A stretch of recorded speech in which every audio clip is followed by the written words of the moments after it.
Is it now? Do I do it now? Yes, you do it now, Elliot. Okay. Ready? Wait. Are we recording? We're recording you.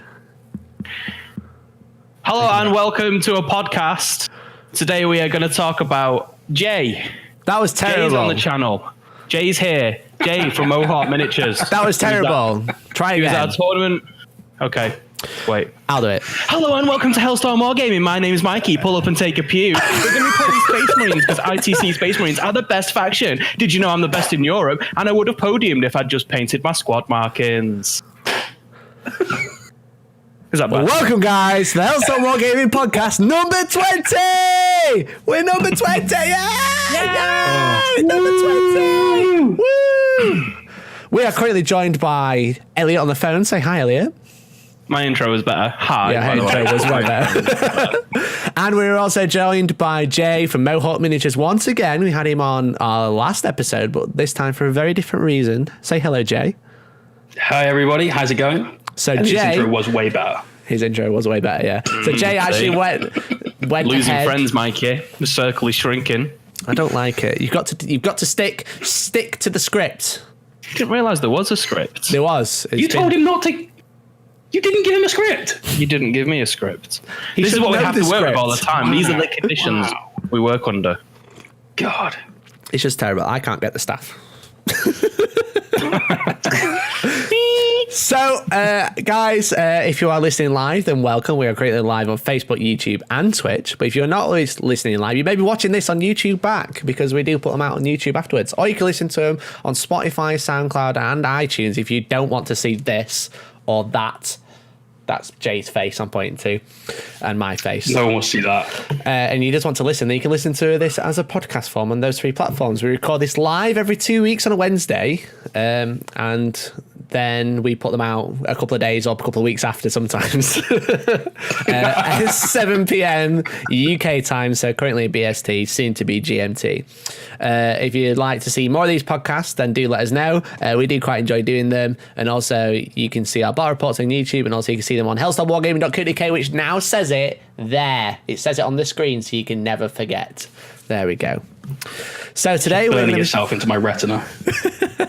Today we're going to be talking to Jay from Mohawk Miniatures, or should we say Jay, the champion of Hellstorm, into the Hellstorm 3, which is our recent ITC major event that we ran at Sanctuary Gaming Centre on the 3rd and 4th of August. So first of all, congratulations, Jay. Thank you very much for that. So we're going to be talking, me and Elliot, we're interviewers today. Are you ready, Elliot? I'm always ready to interview. You've got a good interview voice. You're on a phone, so that usually works. Yeah. So it's kind of like the stat show that's just come out, the FLG one, except you don't have to send a voice recording that doesn't get used, which I'm still salty about, Val. Did it not? No. Oh, they used all of mine, even the extra ones. I said it like... So the 40k stat show, which doesn't have any stats, by the way, just saying. Not one stat has been heard on that show. Did you know? So I think, except for the number of episode that they're on. That's a statistic. But it's a great podcast. You make sure you do check it out. It's by Val Heffelfinger. I can't remember the other co-host. The Falcon. The Falcon, that's it. So Val and the Falcon. Absolute, really awesome podcast. Really funny. It's crazy how they are Canadians, but it sounds like an American podcast. So it's all the same. It's all the same. But it's a great show, so make sure you do listen to that. And as I said, they did interview you. You sent in a voice recording, and I also sent in a voice recording, but I didn't get on. So there we go. Val, please have me on your show. I love it. So anyway, let's get into it. So obviously, Into the Hellstorm 3 was our recent major ITC event. What are you hurrying at, Elliot? The fact that you brought that up just to rip yourself and then return back to the podcast. You could have just not brought it up, but instead you chose to bring that up. Make yourself look like a fool. When do I not? It was just suicidal shots fired. You know, that was what I came into. The thing is by the way, everyone, I was mugged off. No one knows, apart from now everyone who's listening on the internet. That's only 12 people. It's fine. You know, don't worry. All right, on one steady platform. on one platform. The thing is the problem is because these podcasts are fairly free flow. Is like I haven't even written any notes. I'm just flying, guys. I'm just going with it. And the problem is when I do that, I'm just flying, man. Exactly. This is because I don't have a script. To be fair, there's been more planning for this than there was for 2 weeks ago's Chaos Knights Codex review, which was... Listen, don't you tell everybody that. Everyone enjoyed that podcast. Please don't tell everyone that it was off the cuff. But the quality content we put out with literally zero planning. Exactly. Just maximum effort. So the problem is because I don't have any scripts, I don't have any things. I just start spitballing, and then I go into like meander into little like corners of pockets of just like, what can I spit out now? And it's just, let's just insult myself. Self-deprecation. Stop describing talking and spitting.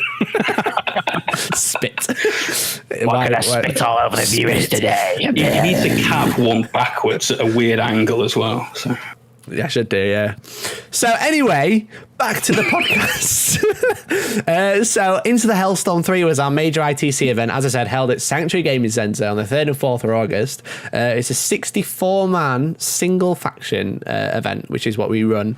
We are running our 3rd event this year, actually, Into the Hellstorm 4 on the 12th and 13th of October, which is currently sold out. Thank you very much, everyone. I absolutely love you. JC with some bitch just said, well, this is going well. Thanks, Jay. So that is currently sold out. If you are interested in attending, that is not single faction. It is wide open Battleforge 40k. Make sure you get on the event page. Just go onto our Facebook and have a look. So Dan there with the one line that he knows. Dan's really funny because he finds a line and then he can't stop repeating it. Every time someone says something, it's just, that's why no one will remember your name. We all find it funny. It's just you that doesn't like it. No, I don't, because it's used against me usually. That's bias. You need to remove the bias from your life.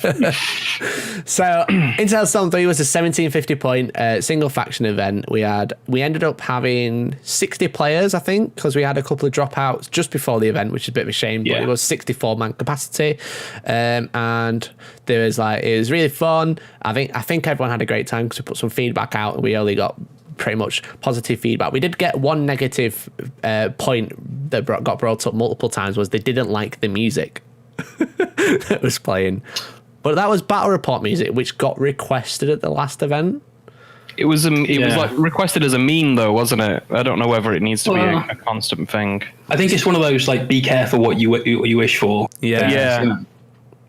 People have asked for it. Like, no, don't ask for it because we will actually do it. And here it is. We don't like it now. Well, if you asked for it. Yeah.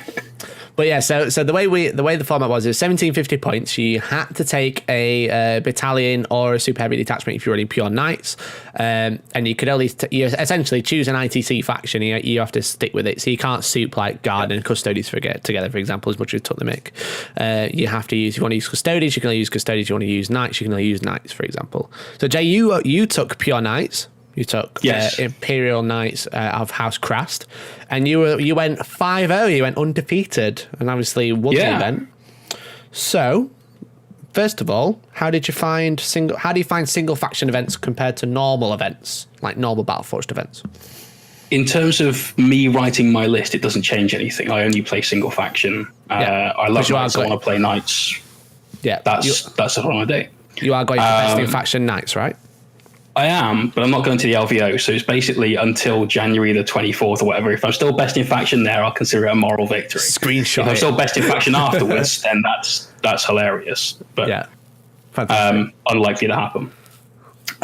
So yeah, I am aiming for best in faction for Imperial Knights, which means every event I go to, I only take Imperial Knights. Which means I don't even put assassins in the list, and I now don't even spend the 2 command points for the stratagem because it costs me too much to do that. Mm-hmm. So in terms of my list, it doesn't change things, but because of the other list restrictions that you had in there, it made my life a lot easier. So one of the list restrictions was you couldn't duplicate detachments. Sure. So no double battalion. That cuts down a lot of people's command points. I've only got a few to start the game with because I spent on relics, so that evens the playing field for me a little bit there. And because you stopped the soup going in there, that helped me out a lot as well, because a lot of things that knights just can't deal with very well. So that made my life quite a lot easier. Yeah. What didn't make my life easier, and I hope this isn't happening at Hellstorm 4, all of my relics and warlord traits and things that I spend stratagems on pre-game have to be in my list. Mm-hmm. So we've had a few complaints about that, actually. So obviously, like, Into Hellstorm 4 is now, it's not single faction. It's kind of like what we call wide open 40k. So it's just rulebook 40k. You know, obviously you've still got rule of 3, and obviously you can't, like, I don't know, use open play rules or whatever. It's still match play, but it's what we call normal match play. And a lot of people that are coming over because they didn't like the single faction have actually brought that to our attention, and we are potentially going to remove that for this event because the thing is, it's good and bad, because the reason we have that rule is we have everything listed out on your list in public on BCP. So if anyone wants to look at your list, you can see that.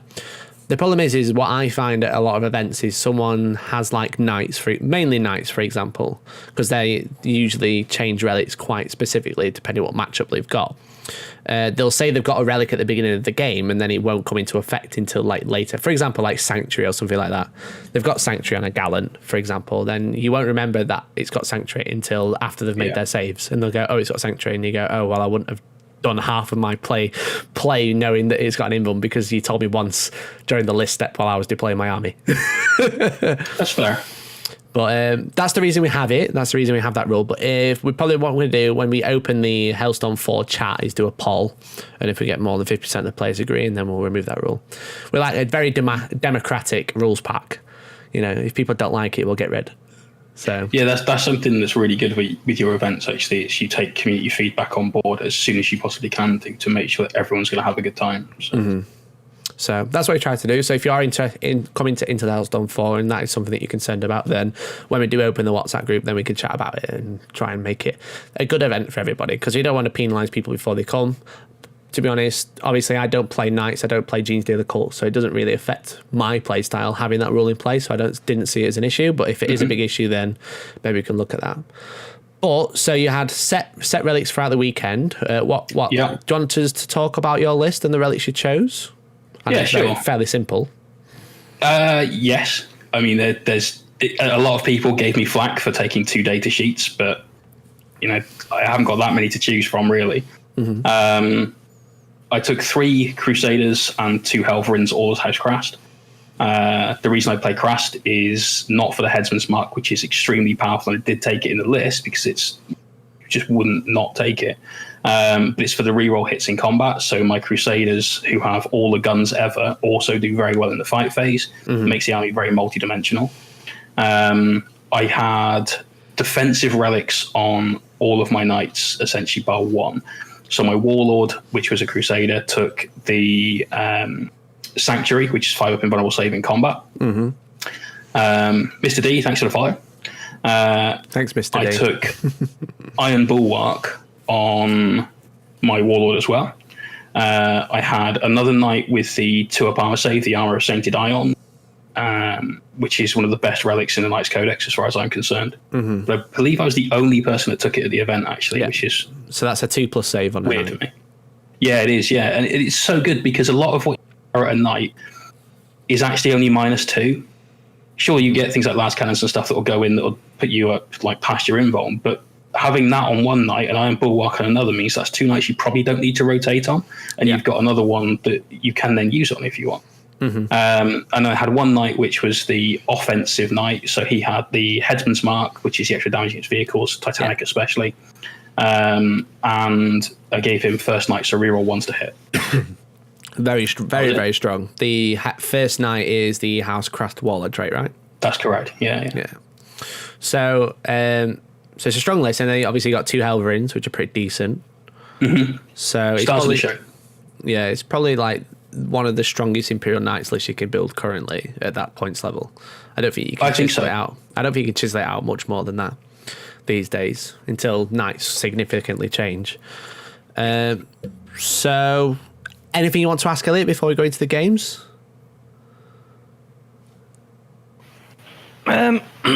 No, not really. The questions I have don't really fit at this point. At this point, the podcast. Okay, so talk us about game 1, and I'm going to pull the results up and see if you can remember.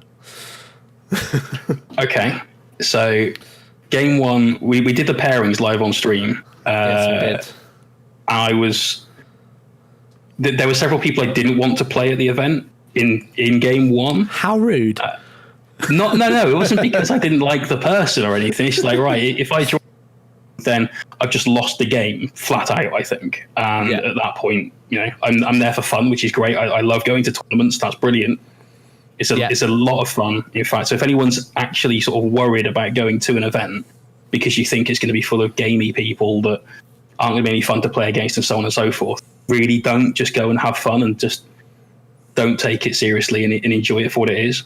Sure. But this list came up as my opponent, and I don't mean to cause any offense to my opponent at all, but I looked at the list and went, this is a horrible mismatch for him.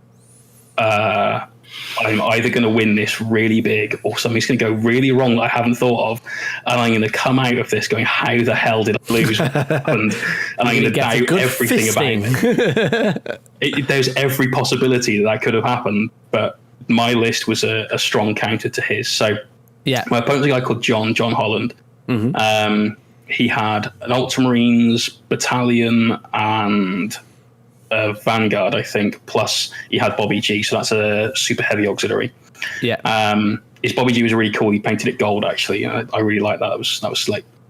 I'm trying to pull up his list, but it doesn't seem to be working. Typical BCB.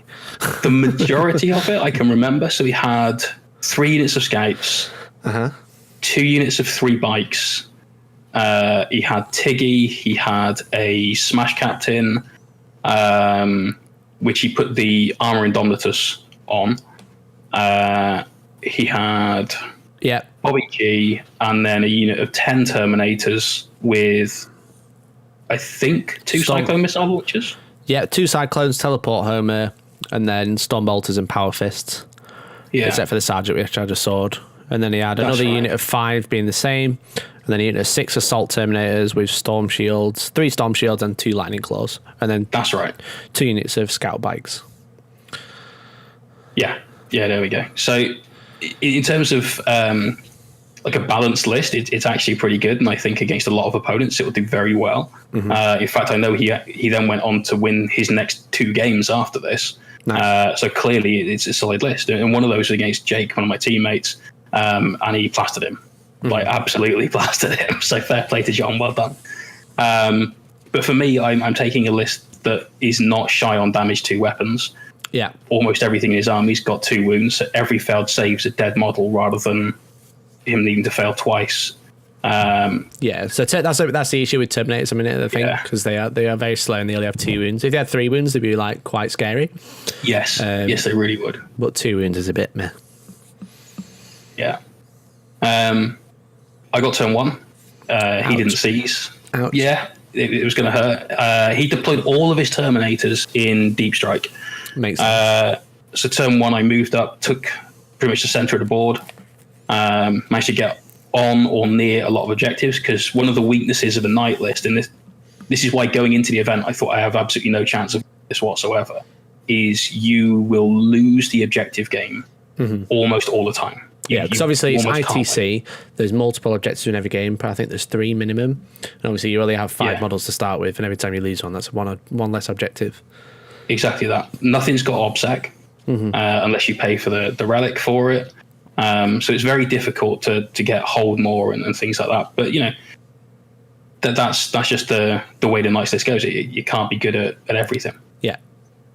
So turn 1, I moved up, got in a position where I could then start to take objectives and try big in this game, so that later on when I'm up against a difficult list, I'm not scoring the points. I've still got some points behind me.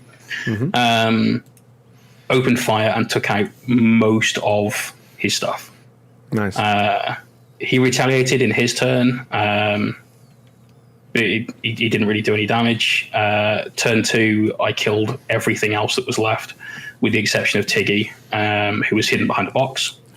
His Terminators came in on his turn 2 and did a little damage, but nothing major.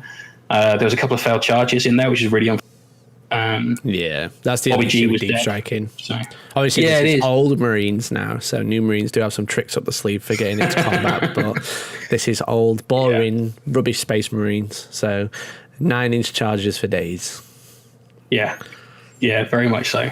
And they're not reliable to make. You can't bank on that. And if he'd made them all, then the game might have been very, very different. This was my worry going into the game, is that if those Terminators get in combat and start smashing me with power fists, I could just lose straight away. Yeah. So, but then we just mopped up some Terminators, and that was it. Game was over relatively quickly after that, which was a shame for John. But that was just a matchup. That wasn't player skill or anything. It was just my army beats that army, and that's that. Sometimes I suppose that's the way it goes with Imperial Knights. It's kind of like a hard win or a hard. Most of the time, it's hard win or hard loss. Like you'll go against an army that can't deal with Imperial Knights, and you'll just go, "Sorry, mate," as he picks up all his models, and you stomp around the board and lose maybe one knight. Where there's some armies that can deal with knights super easily, and then they'll go first, kill half your army. Exactly that. And then they'll go, "Sorry, mate," and you'll be like, "I've only got 5 models, stop it." And that's one of the weaknesses of knights. That's why knights, as a rule, aren't really winning events. It's just the way it is. You accept that as a knight player. Yeah, it's true. So they've never been they've never been massively great at playing to the mission, and they've always struggled a little bit, haven't they, in the tournament scene? Absolutely. Really good at output, obviously, but people know how to kill them now. There was a little golden period when baronial courts in 7th edition were new on the scene, and you could rotate your iron shields all together and get like a 4+. Baronial court. Oh, I miss you. But it's just kind of I think it's kind of gone now. I mean, obviously you've got people like Bobby's just said in the chat that there's quite a strong knight meta in Kent, and you will find little pockets like that, but I typically find that knights die now. People know how to deal with them mostly, especially tournament players. You play against someone who knows the tournament scene, and you take knights, and unless you really know what you're doing with them, like Jay does, or you got a good list composition or whatever, you will struggle. They're not as easy, I don't think, as people think they are. Also, just trying to defend my knight bros. Yeah, much appreciated, man. So it's like it is a funny one. I said it's just weird. You either have an army that can deal with it, an army that can outscore it, or you just get roll stomped, and sometimes that happens. So we've just got a side question just to jump in, so we're just not talking about game. Wooden Spoon Wargaming, the absolute legend. Which format do you prefer? Awesome J, they've called it. You could be Awesome J, not J on the telly. The ITC or something like the SN format. Which one do you prefer? For me, ITC. Every step of the way. As soon as you start bringing in like Maelstrom decks, when you've got an army that is already quite hard to take objectives with, your game just becomes exponentially harder. Whereas with the ITC rules pack, you can choose a set of secondaries that you've got a good chance of achieving. And so you always feel like you're contributing to the game. And even if you are playing from behind, you can still score quite well. And if you lose the game, you'll come out of a game where maybe you've lost 27-20. You feel like you've got a lot out of the game. Yeah. So. Whereas not when you get like, a 20-0 loss, and it's just like, why did I turn up? But yeah. The way I had it explained to me when my first ITC game, which I think was the Iron Warriors versus Taiwan on the channel. Where you came out of Warhammer school. Came out of Warhammer school with my 6-pack. Straight into ITC. The way Tank explained it to me was it turns every turn into its own battle. And they're all worth doing, and they're all worth thinking about, and they're all worth putting effort in. And I think what you've just touched upon of it keeps you in the game, because you can be thinking, right, the game's not a complete loss. There's stuff I can do this turn. I can get points there. So it makes the game, which is going to be bad for me to say, I think it makes it more interesting. Ooh. Because if you've got a game that completely doesn't go your way, normally you see people start switching off and like going on the phones and stuff. But you play in the ITC format and it keeps you in the game. You're there trying to think, right, no, I'm going to have to... There's still lots of points I can score next turn, whether I'm getting slapped or not. Yeah. Yeah, totally mostly anyway. I mean, sometimes there are horrible matchups where Not even God can help you. Wooderspoon Wargaming just coming in with a second point. I don't feel bad playing Knights now in 8th edition, as in 7th it was a case where you normally asked if the other person wanted to play Knights. There's very few players had an all-comers list that can hurt Knights, which is totally true. Obviously, the way 8th edition works now, that anything can hurt a Knight, obviously some better than others, but like in 7th, there was literally like, sometimes you could literally do nothing. You just watch there was literal rules in the game, your army. Just watch it just for getting out of combat if you couldn't hurt them. Like, our weapons are useless, I think the rules called. My entire army is useless. What rule do I have now? You just walk over the table at that point. Just pack up, mate. Just pack up and go.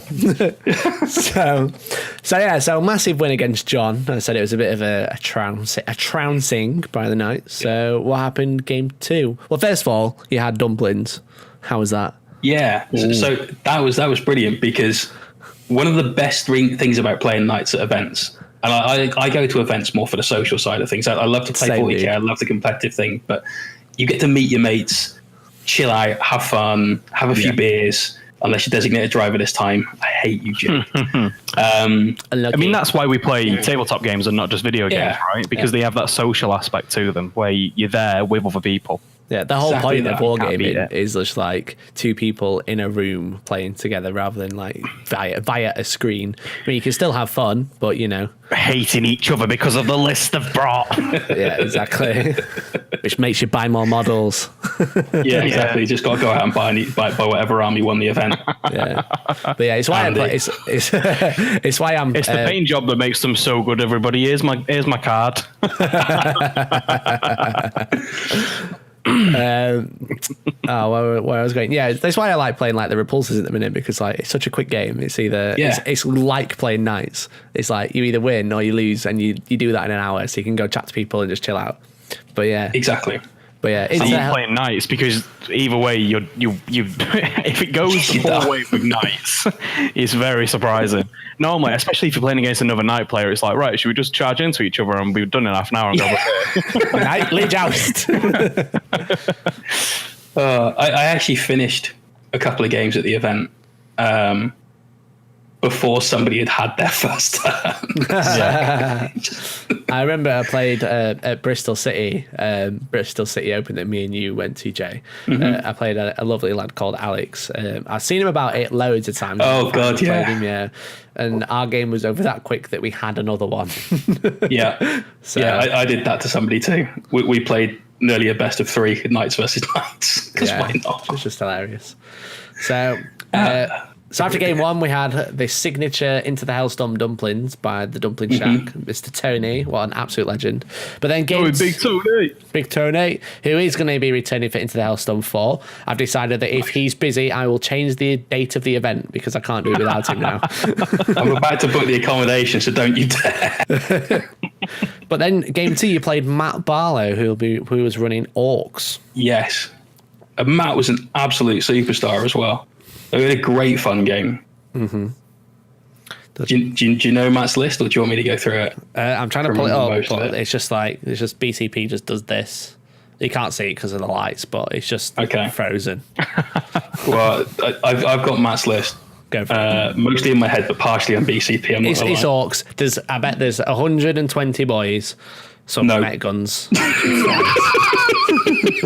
That's how Orcs do these days. It failed at the first. No, he did have 3 big blob units of boys. He had units of 29. 29? Yeah. They had tank buster bombs. He had 10 in each one with shooters, because he said that you're going to lose some on the way in anyway. At least you can shoot a bit whilst you're going through. So yeah, it makes perfect sense. Makes sense. The boss on the bike that was his warlord. So he had the Evil Sons Orcs. He had is it brutal but cunning? Yeah, where you reroll hits in combat. He had the Killer Claw. So against Knights, this is the most brutal possible counter to them in combat. It just wrecks you. It's like -4 and 3 damage. Yeah. With 6 attacks. It just rinses you. Well, it's not 3 damage, it's 4 damage because of cunning. So he's kind of got that kind of Blood Angel Smash Captain thing going on, but he's just better at it. Yeah. And he's behind 120 bodies. Well, 90 bodies. No, 87 bodies. 87 bodies. There we go. Rather So than he 5 had the scouts. bike. He had 2 weird boys, one with Fists of Gork, which makes that war boss extremely scary because he's hitting on 2s, wounded on 2s. Yeah. He had the jump, which is obviously a staple. A couple of units of grots. Then he had some freebooters. So he had a separate sub-faction, which you allowed at this event that you hadn't allowed before. Mm-hmm. He had an air wing. So he had 2 Dakar jets, which are sick. I love those. Yeah. They're just brilliant. And I'd never seen one before, the Wasbomb blaster jet, and I had to get him to explain what it did before the game because I had no idea. So the Wasbomb blaster jet was like a separate kit that came out, which is basically the same thing but with an extra sprue, and it's like a big mech ship. It's a big mech plane, and it's got like a 5+ Invon bubble and a weird gun, a weird Tesla gun. I can't remember what the gun does now. I couldn't tell you what the gun does because I made sure I killed it first. But yeah, it's it essentially looks scary, so it's gone. Yeah, it's essentially a big mech in a plane. So it has a 12-inch 5+ bubble and a weird gun on it. So Nice. and it probably had I gotta say, a souped up shock attack gun somewhere. Yes, he Because did. every single orc list had at least 90. Well, except for one. Most of them had at least 90 boys and a souped up shock attack gun. The other one had 108 grots and a souped up shock attack gun. Yeah. Yeah. Yeah. It's so good and it frightens you. So when you play knights, every single dice roll is really important. If you're playing, say, I don't know, guard or whatever, and you fail a couple of extra 4-up saves, it doesn't matter. You've got plenty of guard. But as knights, if you fail 2 extra 4-up saves, I've just lost a knight. And that gun, because of the mortal wound output as well, is one of the scariest things in the Orc army. And you have that followed up with twice. 9. Exactly. And you've got 5s popping off for extra shots and all that kind of stuff. And all of that firepower from that one dude that you can't shoot as a character. And if you even get close, the grots just dive on him and like protect our tanks and planes too. And it's horrible. It's really, really gross, but it's, they need some, spectacular offensive shooting, and that's what does it. Yeah. You had 9 smasher guns as well, which are very good. Very, very good. So a fairly optimized list. I'd say that the Wasbomb blaster jet, as cool as it is probably a little bit overpointed for what it does when you can do it the same with a big mech. Yeah. But it's a super cool unit. So a fairly optimized orc list. So how did it go? Obviously we won. We knew that bit, but yes, yeah. I play against orcs relatively frequently because Jake plays orcs. He's one of my friends. Well, like legend. He was a bit gutted because he won Hero of the Storm at Hellstorm 2, and he missed out Hero of the Storm at Hellstorm 3 because Martin Baker, who did won it, placed higher than him. Yeah. So he actually drew Hero of the Storm with Gandalf. But that's good though, because you had 2 people at your event that were given every one of their games best sportsman, and it's amazing to have that kind of community because each person can vote once as well. So it doesn't happen very often. Yeah. So anyway, game went very well. Kill them? Basically, the trick against playing Evil Sons is to stay 25 inches away. Because even once they've advanced after their movement, and then they're just not in a position to be able to declare a charge. And they get so many bonuses to their movement and everything else that you've got to keep them at such a big distance, which makes my list a little bit invalid at times because I need to be in combat to really maximize my damage output. Yeah.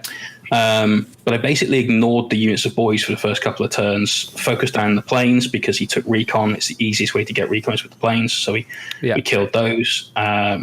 I got really unlucky with my Helverins. Normally a Helverin will kill 2 mech guns a turn, just 1 with each arm. Damage 3 is crazy against them. But I just couldn't wound. And when I wounded, he'd randomly make his saves. Okay, well... And it like a I'm using 2 Hellbrins to kill 2 of your guns. And the points difference is shocking. Smasher guns are what, 65, 70 points? I think less. Really? I think a lot less. Oh, wow. I want to say they're in the 40 points or something, 45 points. Shall we have a look? I think we should. But it's a mentally cheap point cost for what they can do in their threat, at least. They have 47 points each. 47 points. Yeah, 31 base plus the gun. So they're very cheap and extremely effective. They're the best anti-flyer in the Orc army. They're the best. They are the Smasher variant. So the Smasher gun compared to all the other mech guns is the one where you have D3 shots and you wound by rolling 2d6 and rolling over the toughness value. There's lots of different types of Smasher guns. There's tractor cannons and stuff like that. Mm-hmm. Tractor cannons auto wound against flyers, which is just daft. But the Smasher gun statistically is the best one. It does the most, causes the most wounds against any unit in the game. Because someone did the maths and it was a bit horrific. Yeah. It's the most points effective way of doing it as well, because they're so cheap, which is amazing. Yeah. Basically, I tried to deal with all the range stuff as quickly as possible. It took a lot longer than I wanted it to, but that's just the way the game went. Mm-hmm. I tried to run the way I deployed, because it was the mission type was the person that loses the roll for deployment. Which in my case, I think that means you win for deployment. You get to place your entire army first, and you go first, and your opponent will set up his entire army after you set up yours. Yeah. And he set his war boss up on the opposite side to where I'd put my warlord, which is the guy that 5-up invulnerable save in combat. Mm-hmm. So I spent my first couple of turns basically crossing my knights back over to make sure that if his war boss came in, I had somebody there that could tank it and just do the damage. Yeah. When I finally shot at a unit of boys, which was, I think, my turn 2, maybe. Yeah, I think it was my turn 2. Matt pulled out this absolutely genius trick I'd never seen heard of, and it blew my mind that you could do this. Okay. Orc boys have the mob, so when they take a leadership test, you can either take it on the leadership of the unit itself, so whatever's on its data sheet. Yeah. The leadership of the value equal to the number of boys in the unit. So if there's 20 boys in the unit, yeah. Or the leadership of a orc unit within 6 inches or something, and a number of their models in the unit. So normally you shoot a unit of boys, you take them down to a couple. I'm like, I'm leadership 30 because I've got some friends here. Great. Yeah. You auto pass your leadership tester. What he did was the opposite of that. He had his war boss on bike near this unit of boys. I killed enough so that they couldn't use the green tide of traitors. Yeah. So there was something like 17, 18 left in the unit. And he said, okay, cool. I'm going to take my leadership on the leadership of my war boss, who's leadership 1, because there's one guy in the unit. And I looked at him and went, hang on, really? Wait, what? No. And he showed me the rule, and that's exactly how it's. That's cunning. Yeah. So essentially what he's doing is making himself fail morale, because obviously, so for starters, so he's got a unit of 18 that have got morale, so they've got -12 on the leadership. And then green tide, it has to be less than half, is it? Less than half. That's right, you've got to be less than half in the unit. So you choose an orc boy unit that's less than half, and you essentially remove what's left, usually one model, because people always, that's what always happens. And then you replenish that entire unit and redeploy it 6 inches on any board edge. So it's really, really strong. It's the same as cultists, it's the same as racks, for example. Yeah. But like cultists was used massively before they got the nerf, and then orc boys, it's it's crazy good. So it's unbelievable. So he made himself fail a morale to lose enough models to green tide. Yeah, that is cheeky. That is very very cheeky. What an absolute boss! Though I didn't see that coming. I've never seen that done. So, yeah. So usually you batter units until they're like about 20, and then you start deleting units turn after. I've never seen someone force a failed leadership. That's clever though. It's very clever. Very, very, very clever. So hats off to Matt. What a boy. Sneaky. Very sneaky. Sneaky orcs is. So yeah, next turn they came back on. He failed the jump psychic power, so he had one unit of boys to deal with in combat. Mm-hmm. And they charged the knight at 2-up armor save, so he can just tank it for days. You know, there's no AP. He didn't have a power claw on the big knob, he just had the extra attacks. So he just stood there and took it, and that was fine. Then we managed to kill several units of boys. There was a bit of a moment that I made sure there was a TO stood nearby. Not because of anything happening like player to player or anything, but just wanted to make sure the measurement was approved. You can charge a unit that is within a building or whatever, as long as you can get your base within an inch of it. And Toby happened to be stood at the table, so I just got my little measuring stick and measured to show that I could get in to get within an inch of his war boss. I managed to charge his war boss with one of my knights. Through a wall. He placed it through a wall. Yeah, and he'd run out of CP to be able to fight after death and things. So I knew that was a relatively easy kill for that. And the game just kind of went downhill from there. He didn't have an answer to my knights anymore. There was too many of them left on the table, and that was the end. Just boys left, yeah. That's something you have to watch out for when you play knights competitively, that you have to be within an inch of a unit to fight. So if you stand inside a building or the other side of a ruin, then if you are within an inch of a wall, then usually you are within an inch to be charged, because they can just stand at the other side of the wall and still stomp on you. So it's something very... You've got to watch out for it. It gets a bit sketchy when you've got like different size terrain, because you might have a wall that is 0.5 mil thick, you might have 3 mil thick wall, and then like the measurement gets a bit weird. But if you stay more than an inch away from the wall, they definitely can't charge you. So exactly. Something to watch out for. How It's to beat Jay in Warhammer. Here's how we do it. Well, the best way to do it as well, and so there's a thing that the ITC have in their code of conduct pack, that playing by intent, where you can do something, measure around it, show your opponent this is what's going to happen, this is like how far I can move or shoot or charge or whatever. And then if the models get knocked and so on after that, you know that was your charge distance, your shooting range, whatever it might be. Yeah. And that's the best way to do it. So you move a model and you go, here you are, I'm showing you that I am more than an inch away from the wall. You can't say, oh, my intent is to be more than an inch away from the wall, but you're touching the wall. That's not playing by intent. That's you just being a gimp. You have to actually do it, but then show somebody you've done it so they know they can't charge, all that kind of stuff. It's just a sort of etiquette thing to do, really, I think, and that's the way you can protect yourself in the game, so you know you're safe. Yeah, exactly. So that was game 2. So against Matt. So game 3, who did you play? Shall we have a look? So I played an absolutely fantastic gentleman who got my favourite game vote for the weekend, a guy called Andrew Wilcock, who played Chaos Demons, Mixed Demons, and this was the first game that I played that I thought, I don't think I'm going to win this. I think I've just lost based on list mismatch. It's going to be very, very difficult to win at all. Yeah. So he was using a mixture of Plague Bearers, Demon Princes, and Pink Horrors. A very Jim Vassal list. Actually, that's a good way of describing it. Yeah. Watching him, he's a very, very good Chaos player. He's currently number 1 in the ITC. But Chaos globally. Psychers. Yeah. So, and this list borrowed I won't say a lot from that, but certainly it ran along the same sort of lines. There was the Pox Bringer, the Sloppity Bar Piper, 2 big units of Plague Bearers and a unit of Nurglings. Yeah.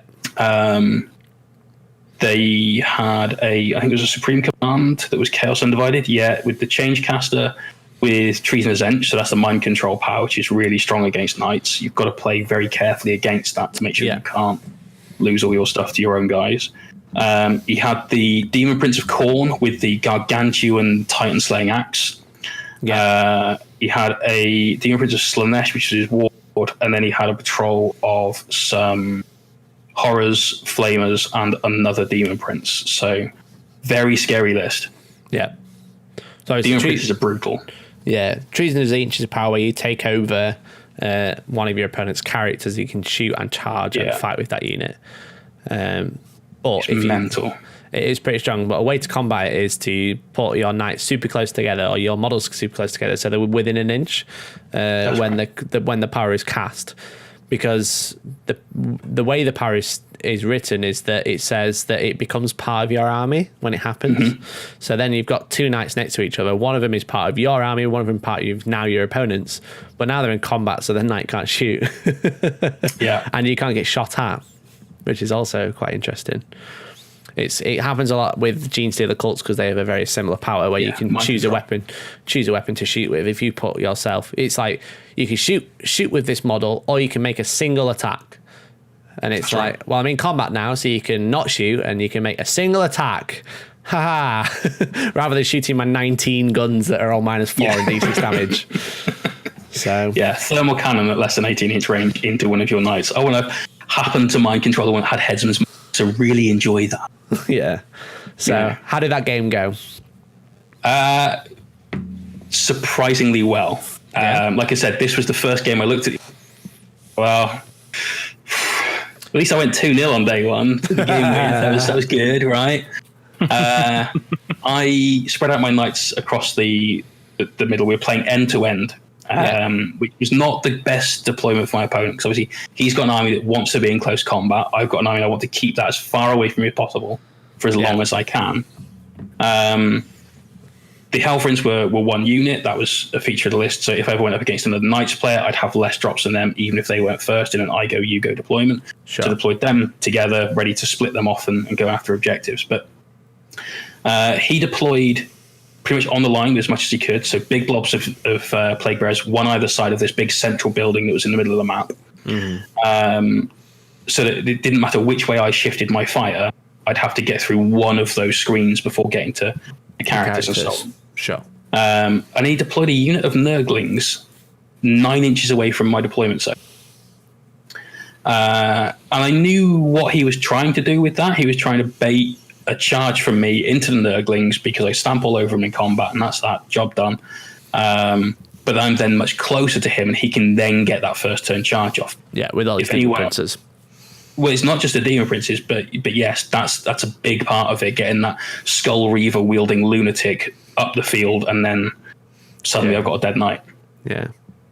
You know. Turn one, I killed the Nurglings with like the little fire from stuff, stubbers, missiles. I think a Helverin shot into finish them off. But all of my Crusaders fired into a unit of Plague Bearers who used Warp Surge, so they've got a 4-up invulnerable save. They're at -1 to hit. They're extremely difficult to shift. But I rolled hot and he didn't, and so I killed 20 out of the units. So there's only 10 left. Nice, really strong. Yeah, it was a good turn. His turn, he then moved forward as fast as he can, got some, unfortunately for him, weak rolls and advanced rolls, so he bottlenecked himself a little bit. And that was basically his turn one. He didn't have a lot to do. There wasn't really any psychic. There was just that movement. He needed to get in range. And I realized then at the start of my turn two, there was only 10 Plague Bearers shielding this Demon Prince of Khorne with the big axe. Oh yes, target number one. I ran all of my knights around the one side, and just like you were saying earlier on, Mike, the defense against mind control and stuff like that, I put every one of them within an inch of at least another one, and a Helverin, so none of those could be interfered with. Yeah. And I put my other Helverin on a crater. At the start of the game, we'd rattled through the terrain. This is a hill, this is a building, this is a ruin, that's a crater. All good, no problem. And I put him right in the middle of this crater so that anyone trying to charge him would charge into a crater, and that came up really importantly in a minute.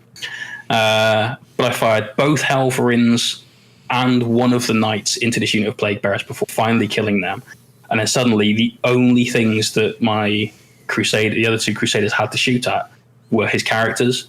So one of them just put everything it had into the Khorne Demon Prince. I didn't care about overkill and wasting some guns. That guy needed to die. Took him off the table. Yeah, so why is he so good? Like, I've heard about Skull Reaver and I've seen it in action, but is it a new relic or is it just something that people have just dropped onto? It's been about for a while. It's the only real way that demons have got of like absolutely annihilating a knight. It gives you an additional point of strength, so it buffs you that way, so you're wounding knights on not a lot. You're getting rerolls to wound against Titanic, so that helps. You're a Demon Prince of Khorne, so you've got an extra attack on the way you go in. So you end up with something like 6 or 7 swings hitting on twos. I've just found the codex, so I'm going to have a quick nosy. Cool. So Andy is in the chat, and he says, "Be gentle, Jay. I made huge mistakes in my movement phase." You did, man, but that was the best. That was the most fun game that I had. You got my best opponent score for definite. Oh, amazing. So it's you give it to a Khorne model with an Axe of Khorne. It's +3 strength, -4 AP, D6 damage, reroll wounds against reroll failed wounds for this weapon when targeting a Titanic unit, and then when you make a wound roll of a 6+, it does D3 mortal wounds. That is absolutely horrific on a Demon Prince. Yeah. The thing they haven't written on its entry in the Codex is how much it tightens the sphincter of a Knight player. Yeah. Like, oh my god, it's so horrifying. So on a Demon Prince, it's Khorne, so it's going to be I can't remember what Khorne does now for the demons. You get the extra attack because you don't have spells and things. So I think it's got 6 attacks with the axe. Yeah. On 2s. Strength 6, 7, 8, 9. Yeah, add 1 so to the strength of the attacks on the turn it charges. So it's got like a horrific amount of attacks, +4 strength on the turn it charges. It's just horrific. So very nice, very nice. So it's D6 damage. So if you roll hot, that's it. Knight is gone. Gone. So he had to die. Yeah. There was no choice about it. That guy had to be taken out. Mm-hmm. Job done. So I put an entire Crusader into Thermal Cannon, Avenger Cannon, lock, stock, the lot. Just to be sure. Nice. Then I got very lucky with my second Crusader that was left to fire. We killed the Sloppity Bar Piper, which is another priority target in the list because with the Sloppity, you roll 2 dice for your morale. You take the lowest, so you're more likely to roll the 1s to allow you get the one. You double the chance. Reality blinks. Yeah. That's the one. Yeah, so that's really good. Yeah. And that was basically that turn. Andrew then brought game in at that point, right? Kind of was, yeah. He looked at me and I looked at him and I went, "Wow, I didn't expect that." And he went, "Neither did I." And poor Andy. What do I do now? So we brought in his horrors. He had this massive conga line of horrors across the battlefield.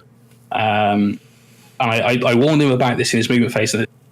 I think this is the sort of thing people should do at events.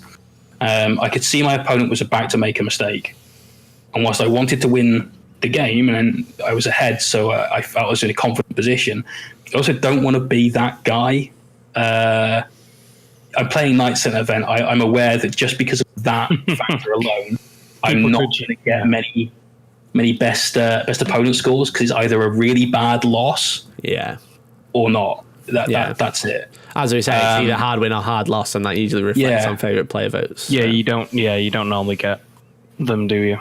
No, let's be honest. Me personally, or the army, just you, James. Just you in particular. You personally. No, as a Knight player, I mean myself, when I've taken them to tournaments, you get people who will. I mean, I've had some experiences at like going to Throne Skulls and stuff where I've turned up and played fluffy Blood Angels players, and I put my army on the table of Baronial Court, and he's just thrown his dice and gone, "I'm not even playing it." That's how salty people can get about Knights, and they've had such bad experiences that they're just not prepared to even play them again.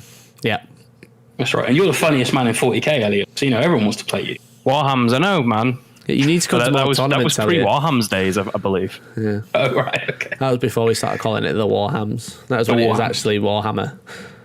It was. Yeah. Back in ancient times, it was called Warhammer. It was 4-0 on the wax tablets. Crosbyization says Ruddy Hell Elliot is here as well. He's been quiet. Crosby was at the event as well. In the background, I wasn't playing, so I'm just there. I'm just listening to Jay regale us. Yeah, tales of knights, knightly honor. John Hickton, the legend Ace Face, has said Knights easy mode. Don't worry. Yeah. Brilliant. That's right. Everyone says that.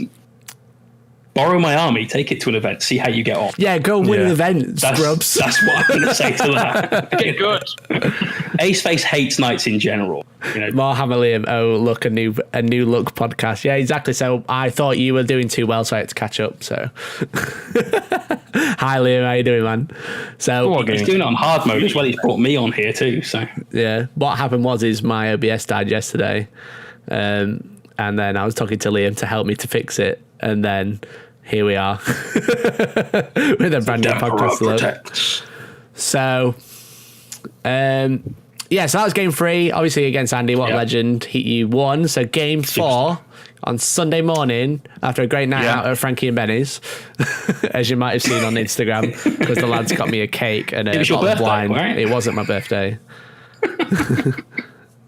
We couldn't have been more obvious that it wasn't your birthday as well. No. Yeah. When the poor staff were there singing, looking around, and we were all just laughing. And I was just And like, you were looking around going, was it you? Was it you? What was really, really awkward about that is that Josh, whose birthday it was on the Sunday, was sat almost next to you. Yeah. And that was so as soon as it started happening, oh, poor sod. And they brought the cake out, even your and he was looking around going, they brought me a cake. I've got a cake. And they put it in front of you. stealing the thunder. About that Reddit post, watching people actually die. Thanks, Liam. I'm watching Josh go, the So meme was close more to important than my greatness. actual birthday. Thanks, Liam. I'm sorry he's like trying to wind me up. Like, why is the chat behind the banner? Why is the chat behind him? I'm like, I'm not going to answer him because he's trying to wind me up. And I've got cramp in my hand. Ow. Brilliant. So well done, Liam. You've caused cramp. So we ruined Josh's night before his birthday. I think Josh is still watching you Master horrible Arcade. He is a legend. But Sunday morning, game 4, you played against... Wait for it. Oh, it's gone off again. Bloody BCP. You played against... Harrison. Alex, the Stay Hydrated Harrison, is who's dubbed on 40k Stat Show. Which I thought was absolutely hilarious. So... Alex was using Chaos Knights. I know because I brought half his army for him. He had a double Avenger Gatling Cannon Knight. He had a Knight with Gatling Cannon and Thermal Cannon, and then some Hell Runes, and then another Knight, which I can't remember. What did the other Knight have? I can't remember. The other Knight had the Battle Cannon and Gatling Cannon. So he had essentially all 3 versions with an Avenger. Nice. Very strong list. And beautifully done as well. So he had 1 Big Knight and 2 Helverins that you guys hadn't given. You had the 2 that tank painted, and then these other guys as well. You had a mixed composition, basically. Some tanks. Sorry, go on. Knights. I was going to say tanks. He had 2 tanks. 2 tanks. The metal ones, which we'll see soon on the channel. But then there was also some really nice Nurgle ones. The Helverins, I believe, were conversions from the Plague drone kit. Yeah. Yes. Which looked really, really, really cool. Very cool. I believe there was also Plague drone bits used for the main Knight, so that had like a Plague drone's head coming out of its chest, didn't it, as like a cockpit. And a Glockin body, if I remember rightly. That's it. Yes. Glockin, I can't remember the name. Yeah. Which is essentially what you got used as a Great Unclean One until the Great Unclean One came out. AOS, big demon thing. It was. Are you going to give us a Great Unclean One? No, we know what you need. 3 named characters that no one's ever heard of, which could be used that nobody wants and nobody asked for, but you're getting it because it's GW. We do what we want. They can only be used in AOS. Even have 40k. So way to nail your market. What was I saying? Yeah, it was an ETC army because it was all borrowed models, but it was actually a nice looking one. Obviously the ETC has just happened, and as much as it is the best players from around the world all in one hall, God, some of the armies are bad. Well, at least it's not back in the day of someone like Sean Naden with some Scotch tape gluing guns to his Eldar, you know. Yeah, it was terrible like last year when everyone was running, or the year before when everyone was using Razorwing flocks and everyone just had cake pigeons and stuff and doves stuck on bases. But then this year they still have 9th Age, which is like the carry-on of fantasy. People like still like it's fan-made essentially rule set. Because they can't get models anymore, they were literally using Lego as an army, which is hilarious. They had like Lego knights and stuff like little horsemen, which is just amazing. Nice. Oh my God! Welcome to Playmobil. Yeah, exactly. It was so funny. Like I used to get like so salty and be like, oh, I can't believe they're doing this to Warhammer. Now I'm seeing the funny side when you see Lego on a board with 2D terrain because it's easier to play on, like a green painted board with paper terrain that's printed out flat, and then Lego rounded around. But whatever, man. I mean, it's their hobby. If they're having fun, they're having fun. Absolutely. That's all that counts. Yeah, exactly. Wow. Liam has said Knights and Super Heavies in general ruin 40k. Says the man that took 3 Super Heavies to event through my advice. But yeah. Wow. I think, like as we said, we've discussed it a few times in this. Before we carry on, like knights in 7th were a lot worse than they are now, and a lot easier to deal with these days. Knights and super heavies. So, but yeah, no camera in the shed. That's why we can't see Elliot. There's just a wire for a microphone. Sorry, so everyone. Maybe next time I'll have put his face on. Yeah, I mean, this, to be fair, I mean, I've got the bear running around on like a little treadmill to power the microphone. So the bear that's still bleeding the fluff from where you horribly mauled it. Sacrificed for the fang. Wow. And then I nearly broke the knife and Mikey shouted at me. I did, yeah. Left that bit in. Elliot, we need to do like a really interesting skit like that because we haven't done one in a while. I think the last one was and this was brilliant. This was probably one of my favourite ones. Was the Blood Ravens Knights thing? Like, so on this field of battle, on 1750 ITC. On is that all right? hashtag premium, please sub. How about you, Eldar scum? Oh God, it was brilliant. Anyway, my favourite. Tangent over. So yes, game 4. Alex. You played Alex Harrison with his Knights, and that game was over in what, 20 minutes? 25 minutes? 15. It was over before I'd even remembered to start the clock. I'd not started the clock by the time you'd finished. You're not that far from wrong, actually. But we had a bit of a laugh about this the night before. We knew it was going to come down to whoever went first, and that was just going to be it. It's knights against knights. I've got more killie power at range. He's got more killie power in combat. Mm-hmm. If I go first, I've probably won. If he goes first, he's probably won. Mm-hmm. But it wasn't quite that black and white. So I had I won the roll for deployment. I lost the roll. So I had the first turn. It was I place my entire army, you place your entire army, which is not the game I wanted to face him in. No. I was hoping game 3 to do that because the way I wrote my list was that I had 4 drops, not 5. So I'd be more likely to go first in that. Yeah. He basically cornered up with his knights in one corner and his war dogs in another. I'd done sort of a line across the middle, so it didn't matter where he deployed. I was going to be in range with all of my stuff, and hid the Helverins so he wouldn't get an easy first kill. Yeah. I fired everything that I could into one knight and reduced it to 7 wounds, and that was it. And that was into my first turn. I went, well, okay, cool. GG. In my head, I'm like, well, I've lost this. Never mind, it's Alex. I don't mind losing to him. 40k knights versus knights, as Tank would put it. Did not say that on the podcast. sorry, anybody. We are an inclusive 40k channel. Easy mode 40k, he said. Easy mode 40k versus easy mode 40k, but naughty. Yeah. I said exactly that. I didn't say anything that any of your co-workers may have even created memes about. Elliot, we just have to stop doing this podcast live, mate. I know, it's awful, isn't it? I have to pre-record them. Did you throw loads of F-bombs and stuff into your Canadian podcast? Is that why they've not used it? Me? No, they used James. Yeah. I didn't swear at all. I was like I was very professional. I'm normally the one that breaks the no swearing. Yeah. I can appreciate that. You know, haven't yet. Give it time. Okay, so with your easy modes back. So you only did 7 wounds. What did Alex do? Did he kill your army? No, he did worse than me. So I got a knight down to 7 wounds.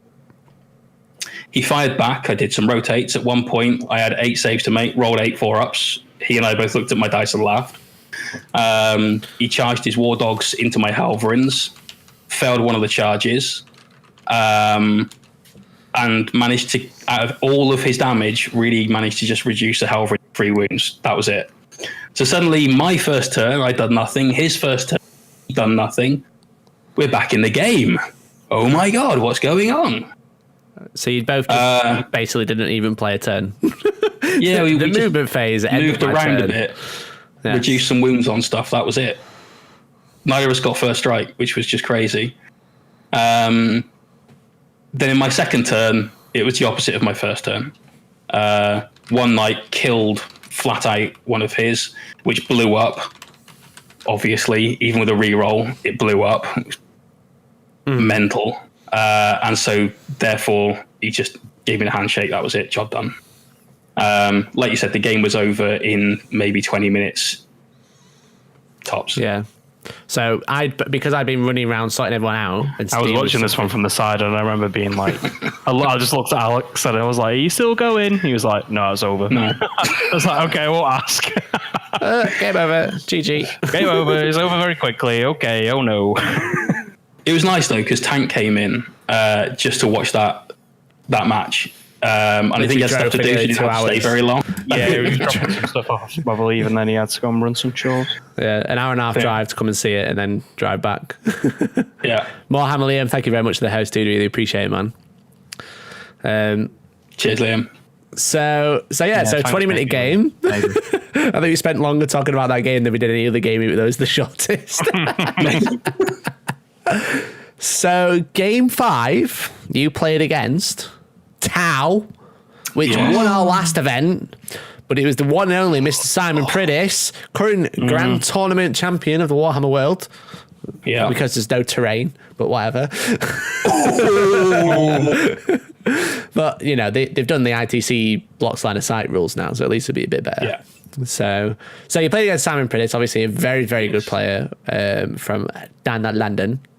So how did that go? London. Mr. D just subscribed. Thank you very much, man. You legend. Nice one.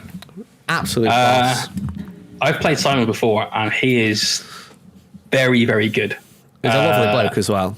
Yeah, he really is. He's super nice, super chilled out. I find it's very polarizing. If you're very good at 40k, you're either a very, very nice person or someone that I don't particularly want to know. It doesn't seem there's no one in the middle. You're either lovely or like there's rumors about you killing children or something on the 40k scene. Yeah. It's true. Maybe not go that far. Let's not talk about last year. Brilliant. What happened last year? Nothing. He said, let's not talk about it. I was trying to make the most obscure reference as I could because I thought I was being safe. Mate, this How is can you make 40K. a reference like that and then it actually turns out it's a problem? Oh, It's nothing sacred. Don't talk about the bear. F in the chat.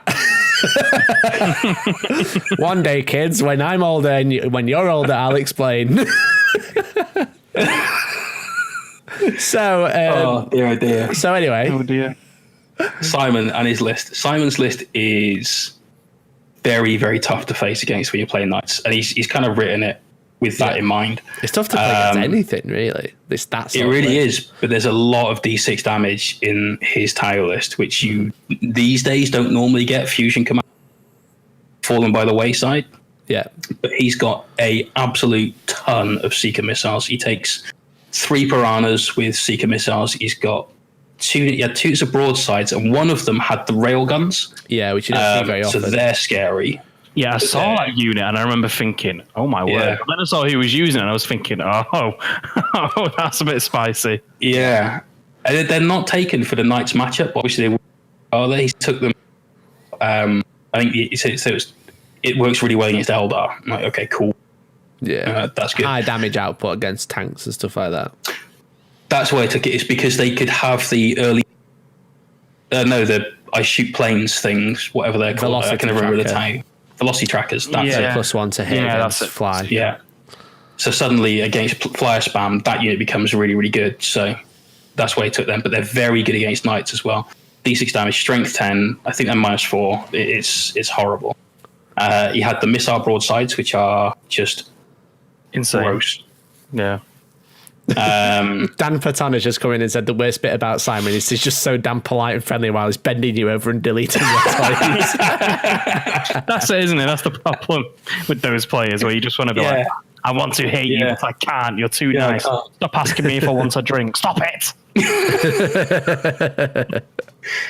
Oh no, he's an absolute legend. He's a really nice bloke, and he's can't say enough about him as an opponent. Top lad. I thought going into this, right, I've lost. That's it. I really wanted to fight the demon list that was also undefeated, because I felt a bit more comfortable in that matchup.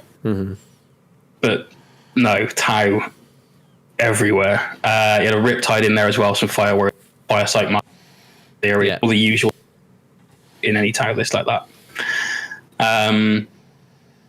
Anyway, I had first turn, which was nice. I needed that.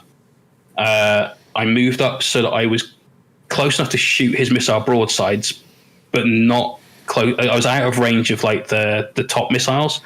So for his turn 1, if he used carry on, he'd only be able to get half of the damage output out of the broadsides, not all of the damage output out of the broadsides. Yeah. And that's kind of what I wanted to do. I wanted to sit in that bubble a little bit, at least until he's got rid of those and he can't use those. He had some horrendous luck when it came to the armor saves for his broadside, so I managed to kill off a few shield drones, but then also I killed one of the missile broadsides and wounded another one, which was pretty terrible for him at least. And that was kind of my first turnover. I killed some drones. I ignored his piranhas this time, which I made last time because I was worried about the Seeker missiles, but as soon as you kill them, there's extra drones coming out to tank stuff. So, yeah. And Mikey is almost giving. I can see him there. I was trying so hard not to read the chat, and I just can't. Viking is one of the top people on my stream. I love that guy. Big shout out to Viking XDK. Well, we're going to get Mikey properly engaging in the bands. I'm just going to turn the chat off soon. You can't turn the chat off. That's giving in. That's really throwing in the towel to the chat. The chat has won. If you... Yeah. Let's talk about Warhammer. So Simon's return fire. Yes. I expected to lose 2 nights. I think he expected me to lose 2 nights. I was very lucky. I had 1 night down to 6 wounds and 1 that was dead. Wow. Okay. So just survived. Yeah. Which is fine as barely. House Crass because you can obviously make him act at full wounds. But exactly that. Yeah. Definitely boost him up to full profile, which is what I did next turn. I kept targeting the drones with all of the light weaponry and firing those first to try and chip off a few, so it made it harder for the savior protocols and stuff like that. Yeah. Toby says piranhas are the best screening unit in the game, folks. I can explain one day when you're all older. He's absolutely right. They are brilliant. And I'll talk about that in just a second. That happened in turn 2, but I just kept raining fire into the broadsides. That's the thing I wanted to kill. Yeah. I had to get rid of the shield drones first, and I didn't manage to kill the broadsides in turn 2. So I knew the writing was on, basically, for me. I've done as much damage as I can. I'm 2 objectives to my Helverins to try and keep the points going, because I knew that if I won this game, I had a fairly good chance of winning the event overall. But I needed the points to do that. I couldn't invest everything in just killing his army and hoping for the best. So I had to outscore it. Yeah. His turn 2, he did exactly what Toby was just hinting at there, piranhas being amazingly good. He flew his piranhas over towards one of my knights, which I'd positioned forward up the battlefield, but there was a building in the middle, and I put him at least an inch away from that building because I could see what was going to come next. Is this charge from the piranhas? I managed to do a little bit of damage on Overwatch. He then fired everything off as well. He killed a knight that was on low wounds. He brought my last Crusader down to the middle profile. The middle profile. And then charged in with these piranhas. Now, the whole point of charging in with the piranhas is they are not infantry. As a knight, you can't fall back over them. You're stuck. Okay. Makes sense. So he's tried to surround my knight. I managed to kill one in close combat. So there was just 2 left there. And the whole point, I kept myself away from that building is because I didn't want to be sort of throttled in against there and pinned in against the building. So I had room to fall back to go around the piranhas. He couldn't wrap me in. And this knight was the absolute superstar in the game. He basically ran off towards the Tau lines, did a little bit of damage to the piranha. My last Helver killed that piranha because I knew that was then going to come over and tie up my Helver and stop me from shooting. And then all manner of hell broke loose. The last Crusader tried to get a charge in against a Riptide and some Fire Warriors just to try and and get to the Riptide. I couldn't touch the broadsides. We killed all the missile sides at this point, which was lucky. Yeah. But I couldn't really touch the rail sides. There was still some shield. But if I could get in combat with the Riptide, I knew I could do some damage. And I failed the charge into the Riptide, but got up close to the Fire Warriors. He then heroically to stop me from piling into the Riptide and attacking it. Sure. And then my Housecrast Knight killed 2 Fire Warriors in combat out of all of its attacks. That was it. It did nothing. So I thought, okay, 2 Fire Warriors. That was my chance to keep in the game. And it didn't go. So, all right. We're playing for second, lads. Let's do it. GG. Simon, in his third turn, he fell everything back from combat to shoot at the Knight. And that was his first mistake. He killed the Knight, which blew up. Oh, okay, cool. That's fine. I can live with that. What's the range on the explosion? Okay. So you rolled so Jay, what you're saying is you've rolled a 6 so far. I've rolled a 6. You've rolled a 6. What was the range, Jay? 12. He rolled double 6. Double 6! Boxcars, baby! And then what was the first roll you rolled against? Obviously, a Knight is D6 mortal wounds when he blows up. Wounds. What was the first thing you rolled against? Well, importantly, I chose to roll against the Ethereal. Because if I kill that, luckily, somehow, suddenly there's no more feel, no pain. And the Ethereal's got less than 5 wounds, shall we say. So I rolled a 5. You rolled Ethereal's in the background going, everyone, remember you actually are quite tough. You know, if you're shot, remember you actually are quite tough. You don't go down there. Come on, get back in the fight. It's only a little graze. You rolled a 6 against the Ethereal as well. I'll get you with this 4. Did you forget you rolled 4 6s in a row? That was 4. So it wasn't quite that many 6s after that. Was a thin veneer then across the landscape. Sweet Nausea, thank you very much for the follow. We did we did quite a few wounds to the Riptide. We killed some drones, not much, but got the Ethereal, which was massive. Sense of Stones then now suddenly stopped. Just gone. All I've got left though against a Riptide and 3 railgun broadsides is 2 Helverins.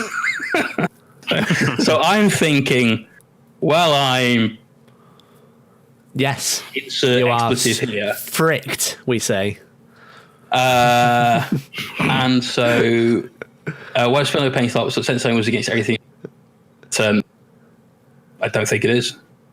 No, I think it's whilst you're in range of the unit, you get a Sense of Stone save. So the question is, for those listening on the podcast, it says, why does the Feel No Pain stop? I thought Sense of Stone was simply everything that was in range of the Ethereal at the start of the turn. As far as I remember, I don't actually have the codex, so I can't check. I think it's whilst you're in range of the Ethereal, you get a save. So as soon as the Ethereal's gone, it's gone. Yeah. Sure, no longer in range. Yeah, it's the same way as you would get a cover save, because if your unit is partially out of cover, let's say one model, you don't have a cover save. As soon as that guy dies, then you do have a cover save. But Liam will check. But if not, let's say you failed anyway, it's on a 6-up. Scatter Dice says, absolutely, go for it. Liam being helpful and stuff. Thanks, Liam. Wow, a Knight player and a Bloodraven Ultramarine player in the same stream. This is hardcore neckbearding if I ever saw it. Hi, Scatter Dice. I'm actually a Bloodraven Iron Hands player. I've been like that all the way. You're Iron Hands now. I'm an Iron Hands player. Everyone knows I've been playing Iron Hands. Yeah. Is this? I'm going to get my Iron Hands love in. Good. Everyone's going to be playing Iron Hands. So. So. But yeah. Anyway, so he blew up and killed most of his army. That's the way it would work because Ethereal was no longer dead. Yeah. He's a tag player. He should know, and he's won a lot of large events as well. So, he would be the guy to know. But all I've got left is 2 Helverins. He's got still plenty of stuff left. And I go on to have the jammiest couple of turns I've ever had in a game of 40k. We actually killed some of the shooty broadsides, killed the Riptide. And it was only in turn 6 that Shadow Sun managed to get there to shoot one of the Helverins and killed the Helverin. So right. Yeah, Helverins won the game. We had hold the show a lot of the time. Yeah, because obviously Tau is such a massive fire base, but it's essentially one big castle. So you can't really hold more. Like, it holds 1, but it won't hold more. Especially, I think was it Nexus Control, the last mission? So, and it was corners deployments. You had to move out your deployment zone to hold an objective, and he was just camping in a corner, hoping to kill you to get objectives after. You choose like a priority objective, and he chose the one that was not in his deployment. But it was the one that I could easily get to and hold. So I scored the bonus quite a few turns throughout that. And even before the explosion happened my night, I think I was up by something like 6 or 7 points. So it was in ITC, that's not a huge margin, but I didn't expect to be even ahead at all in the game, let alone by that kind of point lead. How weird. Yeah, but there you go. So you ended up winning that game, 31 points. So you got an overall battle point score of 170, which is, quite a lot. 170. Yeah. Out of a maximum, to be fair, you got 39, 33, 32, 35, and 31. So you got lots and lots of high scores. Yeah. But yeah, so congratulations, Mr. Champion of Into the Hellstorm 3. That does obviously you got a nice certificate with our faces on. You got some cool new models, and you obviously get free entry to our next event. So did you enjoy the event? Was it good? Absolutely. Like the Hellstorm events are the best events in. I haven't been to that many. Don't just say that because we're here. I'll take the headphones off. You can tell everyone your true opinion. Do you mind then?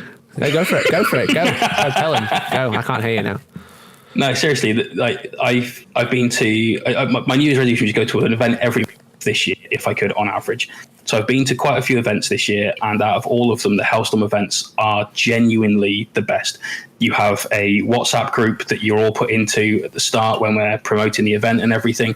So you've got a community that you build before you go to the event. So when you get there, you kind of know everyone. Yeah. And it's really, really good.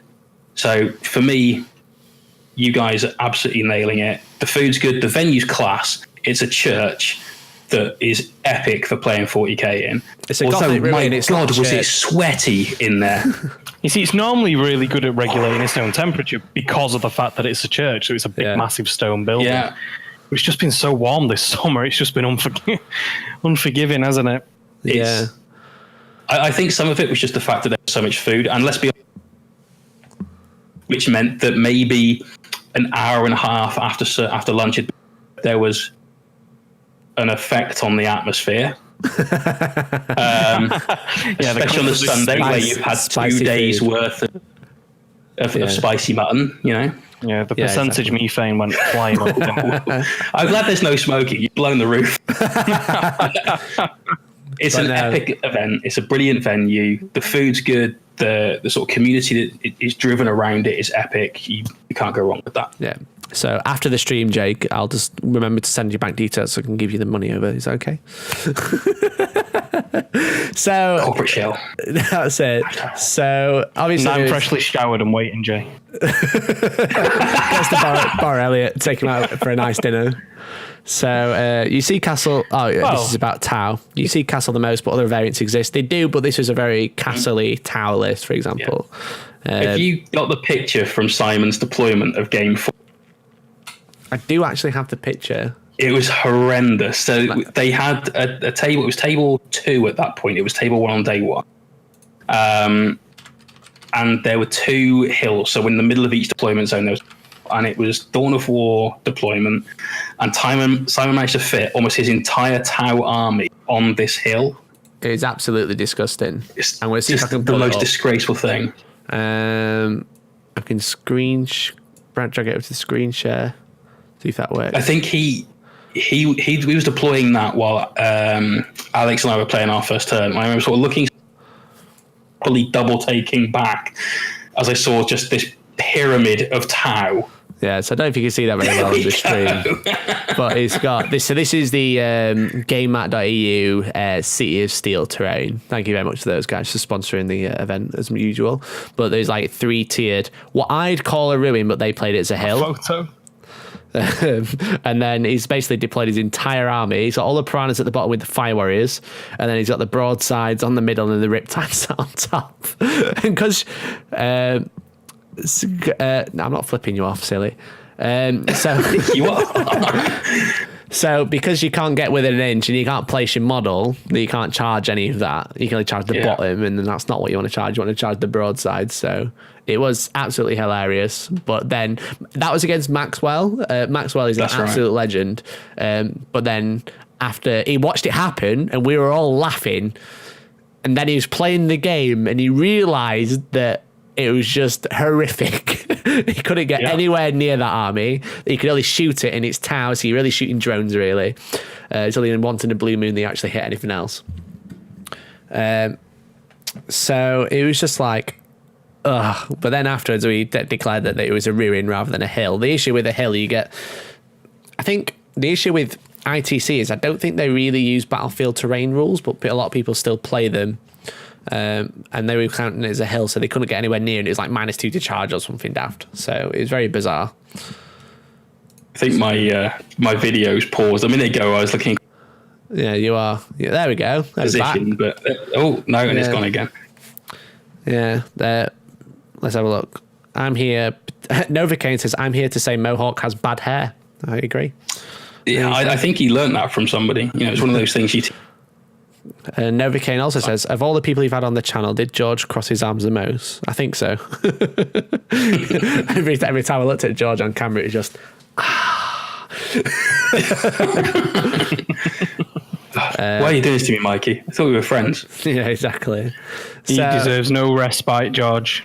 Yeah. But anyway, the last of Into the Hellstorm 3. So I said, congratulations, Jay, for winning. Thank you. Is there anything else that you want to ask, Elliot, or is that about it? Is there any questions in the chat that people want to ask Jay about the event as a whole? Or anything from you, Elliot, first while you wait for that? Yeah, I've got something. So obviously the knights that you bring always tend to do well, painting-wise. So it's not about the tournament. I'm going to ask Jay a Mohawk Miniatures question. Okay. Well, obviously, Jay is from Mohawk Miniatures. He's a commission painter, so make sure you do go check him out. Yeah, the knights that you brought to the event are really, really good. They're one of my favourite armies that always comes to the events. I really like the style, so I think I'm biased because I do really like your style of painting. But how long does it take you to get a full army like that up to the standard where you've got it? Because that must be some serious work. Mikey, is there a picture you can grab from somewhere, just in case no one knows what I'm talking about? Yeah, there's one on Instagram, but I can pull one up. So, the first night I did in this colour scheme, I spent a week painting it. Yeah. Magnetization on the arms and stuff like that. So the whole process from on a flat cork base, I didn't have the buildings by then. It took about a week.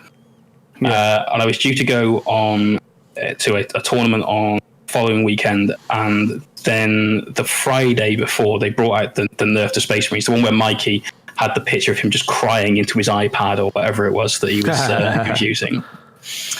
And Space Marines suddenly became absolute dross, and I thought, well, I can't take Space Marines to events, so I then painted 2 nights in the following week. I had them. It started on the Friday night, finished on the Thursday. So I learned how to get through them quite rapidly. But doing the bases, each base on my nights, because it's a custom base made Cities of Death style terrain that GW have got, takes quite some time. That's about a week just to do each base. It threw me off a little bit, actually, because I remember walking past your table and starting to say to you, how have you got that Helverin in that building? And then I looked, and then and I was like, I'm going to walk off now because I look really stupid. See you later. So I played on this table. On day 1, this was table 2. My second game was my third game was on table 2. Yep. On day 2, you guys swap the tables around. That was on table 1. Yeah. And this has become table 1. So I played 4 games on this table, and I didn't mind bit. The scenery was quite nicely balanced. There was decent line of sight blocking for people and stuff like that. Had he said something, he wouldn't have moved in, but he didn't. So it I was happy, man, because the table terrain matched my night's bases. So I'm here. This is their home. They belong here. This is good. There you go. So the one that's my warlord, the one that stood on the building, is just behind Mikey's head at the moment. That's the one I've done most recently, and I've learned a lot from painting the knights. And that one took again, a little over a week to paint just the guy, and then time for the base as well. So I realised that rather than like moving the camera, I could just do that and hide myself. There we go. So essentially, we were saying it'd be well over a month. It's sort of looking towards 6 weeks. To paint, if I had to paint the army now, yeah, I'd say about that. Back to back, yeah. Cool. Well, they look great, obviously, as you know. Looks great. And obviously a very, very strong army as well. So we got a couple of questions from the chat. Let's have a look. Crosby says, how would you beat your own army? So I find several matchups extremely difficult. Dark Eldar Venom spam with things like your Ravagers and Disintegrated Cannons and stuff like that. It's just horrible to face against, especially if they soup in flyers. One of the hardest games of 40k I've played, in fact, was against exactly that list. I managed to win by luck more than anything else. So things like that I do very badly against. Gene Stealer Cult is the... So I don't want to toot my own horn or anything. I've played 13 games with this army, all sort of tournament-style games, ITC rules. And the worst result I've had in the game is a draw, which was against GSC. Yeah. It's a very strong list, but Gene Stealer Cult will just do the work. They're brutal. Anything that can get me in combat where it denies my saves, it denies Overwatch, things like that hurts. And stuff like I said, the Venom spam, where I've got to either shoot the trans and then find something else to shoot the things that are going to come out of it, that are holding objectives. Yeah. Someone that can really play the objective game with that, stop me from getting in combat as well as shooting them. That's the way to beat this army.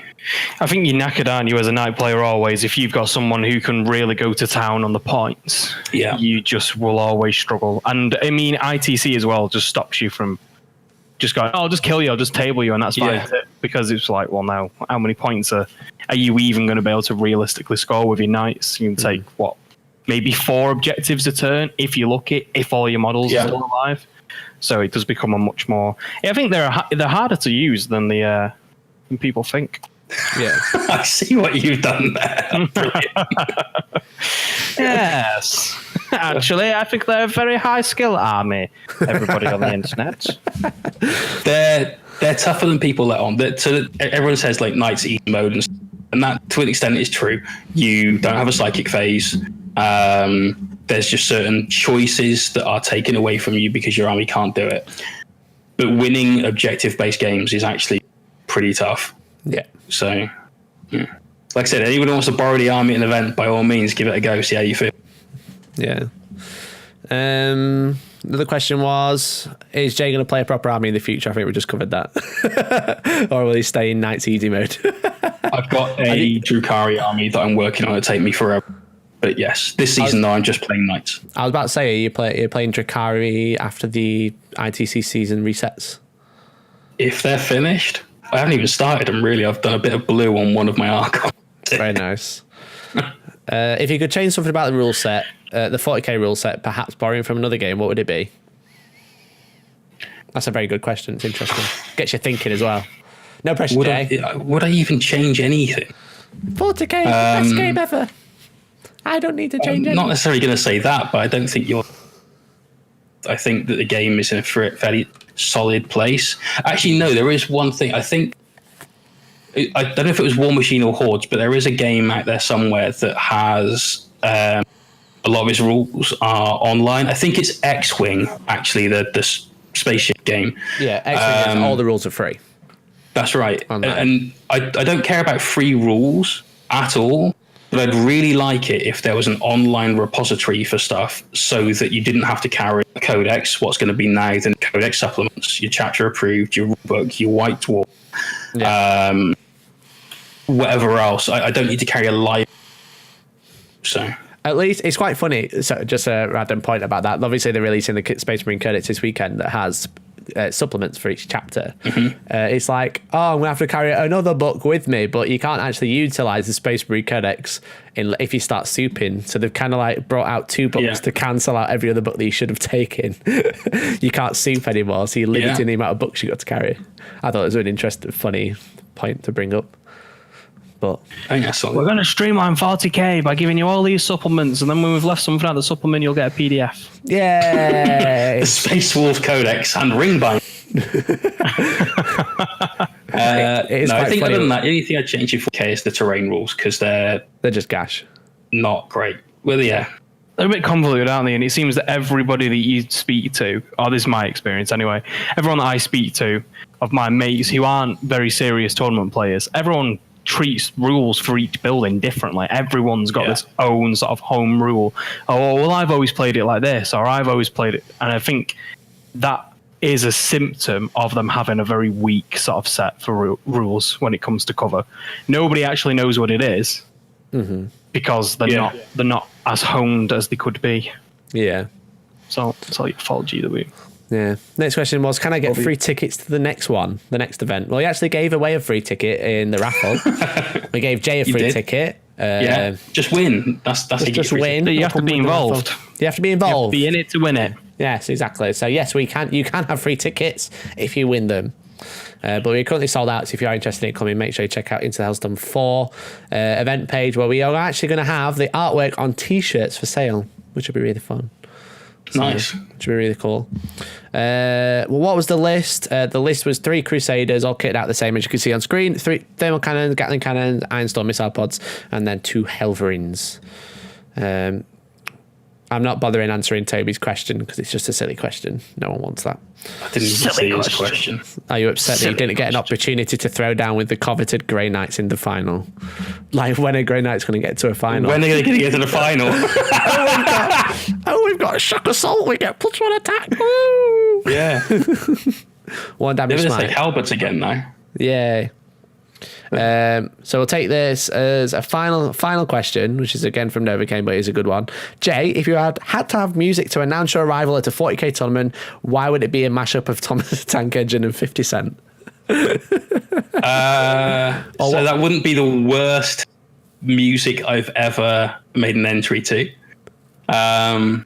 Little known secret, I used to wrestle professionally, and my ring music was normally either extremely aggressive rap music, heavy metal. And one event I was stood in it's called the gorilla position, before where the curtain is before you're about to go out on stage and all that sort of jazz. I'm stood there getting myself psyched up, and some complete arse decides that what I'm going out to today is something aggressive and full of people destroying guitars, but it's actually Cotton Eye Joe. So, that's an upgrade.